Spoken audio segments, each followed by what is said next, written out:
ఊర్లలో కిలో మామిడి వందల రూపాయల్లో కొనుక్కోవడం చూస్తూనే ఉంటాం. కానీ కిలో మామిడి లక్షల్లో ఉండడం ఎప్పుడైనా చూసారా? పోనీ విన్నారా? ఏంటి, మామిడి పండ్లు కిలో లక్షల్లో ఉంటుందా అని ఆశ్చర్యపోతున్నారా? అవునండి బాబు, మియాజాకి అనే మామిడి పండ్లు కిలో 2 లక్షల రూపాయలకు పైగానే ధర పలుకుతున్నాయి. అంతేకాదండోయ్, వాటిని మార్కెట్లో కొనడం చాలా కష్టం. కేవలం ఆర్డర్ల ద్వారానే విక్రయిస్తారు. మియాజాకి మామిడి పండ్లు ఇవి ప్రపంచంలోనే అత్యంత ఖరీదైన మ్యాంగోస్గా పేరు పొందాయి. వీటిని జపాన్లో మాత్రమే పండిస్తారు. ఈ మియాజాకి మామిడి పండ్లు అంతర్జాతీయ మార్కెట్లో భారీ ధరను కలిగి ఉన్నాయి.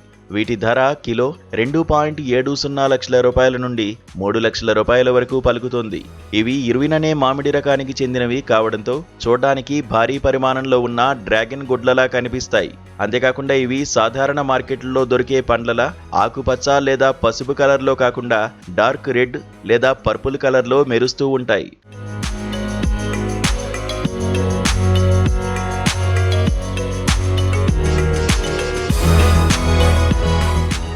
అయితే ఈ మామిడి అంత ఖరీదైనవి కావడానికి కొన్ని నాణ్యత ప్రమాణాలు, సాగు పద్ధతులే ప్రధాన కారణం.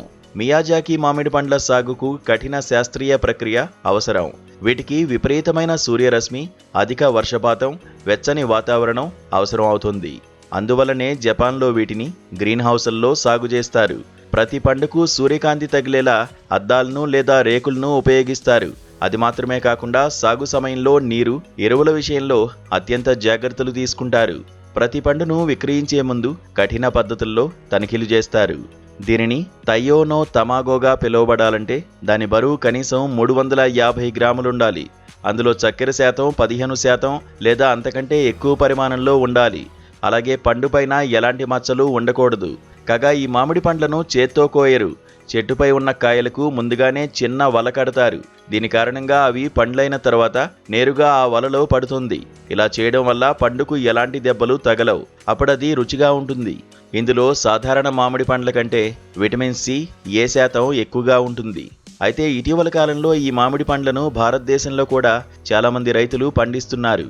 మధ్యప్రదేశ్లో ఓ రైతు తన తోటలో ఈ చెట్లను పెంచగా వాటికి సెక్యూరిటీ గార్డులను, కుక్కలను రక్షణగా పెట్టాడు. అలాగే తెలంగాణలోని ఖమ్మం జిల్లా, ఆంధ్రప్రదేశ్లోని పార్వతీపురం మన్యం, నంద్యాల వంటి జిల్లాల్లో కూడా రైతులు పండిస్తున్నారు. జపాన్లో ఈ పండ్ల కోసం వేలం వేస్తుంటారు.